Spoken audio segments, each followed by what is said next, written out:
So my name is Zack Sliver. I'm a Marine Corps veteran. I'm a musician. I'm an activist. But for a long time, I was a scoundrel. In 2013, in my barracks, my best friend left my room to get gunned down in the hallway. I had to see and hear a lot of things that night that plagued me for years. It took me out of the running of being sensitive or caring about other people. It gave me some of the worst PTSD that I had to endure for years. In that, I didn't care about fighting or cheating on my girlfriend or certain things that up until 2017 I was trying to work on. I went down to my brother's bachelor party in Louisville, Kentucky, and we're all having fun, and one night I separated from them walking down the street, and I passed a man grabbing a woman, calling her a bitch and a whore and screaming in her face, and I walked past and I was like, I can't not say something. So I look at him and I shake my hand in his face and I was like, that's no way to treat a woman. Coming from a person that has not always been nice or the best man to women. But I've been trying to change that. And this person looked at me and he said, where the fuck do you think you're from?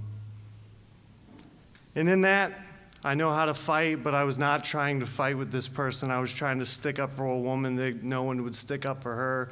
When I watched 10 other people walk past, the two men started to fight me, and I'm pushing them back, trying to not fight.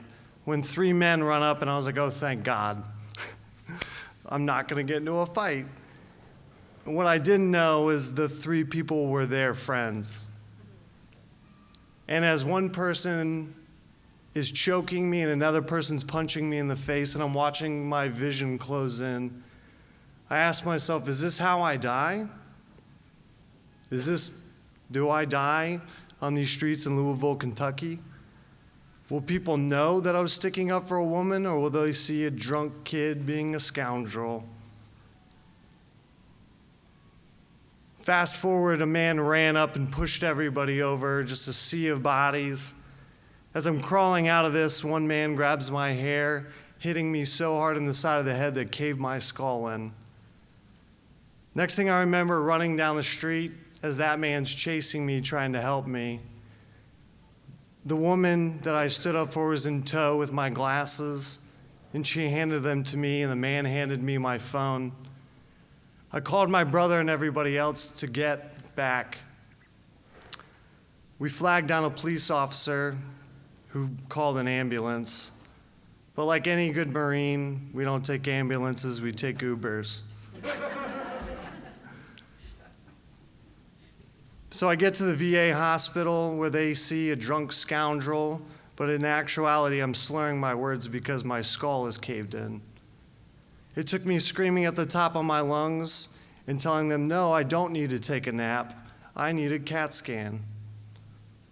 In the CAT scan tube, a man was joyfully talking about a TV show that no one cared about but him.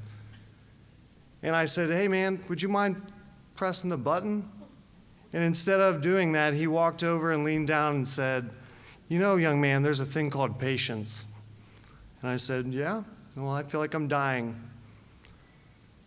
So once the CAT scan came back and they saw that I had a decompressed skull fracture and I was leaking brain fluid, they rushed me to University of Louisville Hospital, where I called my mother and tried to calm her down a little bit. I said, hey, Mom,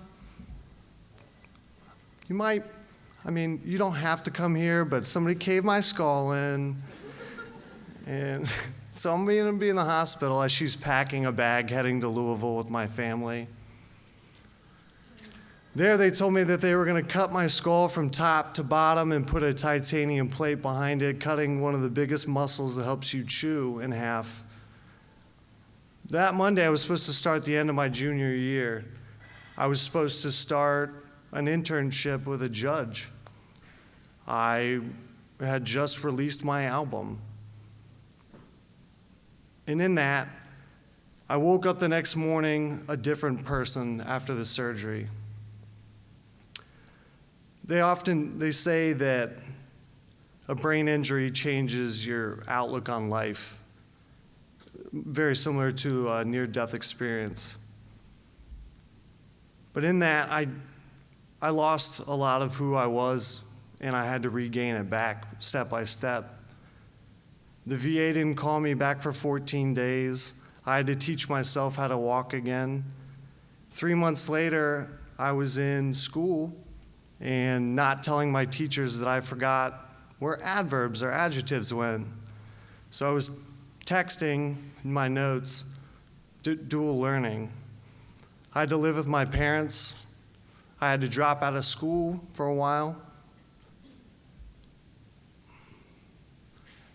The hardest part was not having my own independence anymore and knowing that I was a different person and trying to change that scoundrel that I wasn't anymore.